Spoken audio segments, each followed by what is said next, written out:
You've had some challenging health issues in the last year or so. Can you tell us about that? Mm-hmm. Yeah, for the past 4 years, I've been dealing with just prostate enlargement, okay? And each time, because this is the only house I live in, so I don't joke around with it. As far as I'm concerned, my health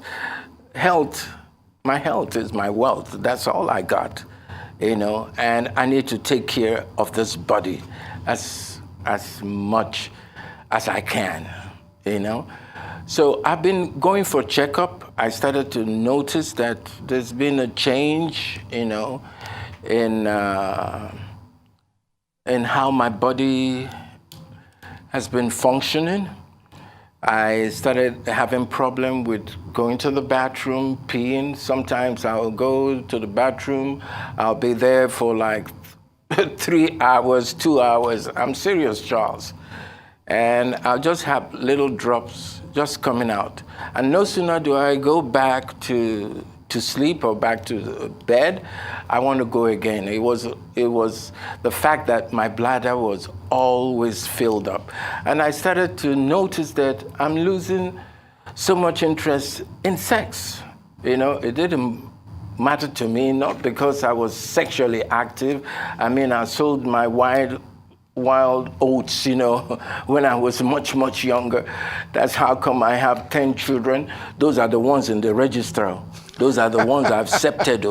So you can imagine the ones that I have not accepted. And I have 16 grandchildren. Come on, So I've had my fill.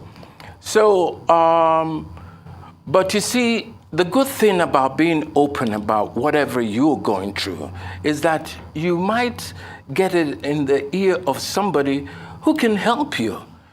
And this is how in London, because when I went to have a checkup in London, some Nigerian I spoke to directed me to a doctor who is another Nigerian, but who is a leading surgeon in that department, the keyhole surgery, they call it, people having to, living with cancer, especially of the prostate. So in London, I was charged a lot of money, about £15,000 to do the same operation that I did right here in Nigeria. Because the doctor, when I met the doctor in London, he said, oh, I do come to Nigeria and I intend in helping my people there, because a lot of men are going through this problem. I'm sure you remember a video that I did. I was talking about the seasons in my life. When I say, oh, before I used to have, this long braids, I no longer have them. Before I used to be a biker, I started the biking club in Nigeria. Okay, I made that sport very popular. I thought that I'll be riding bikes till I'm 80, 90. Guess what? For the past 5 years, I've not been on a bike, and I stopped riding bike. I never thought it was possible.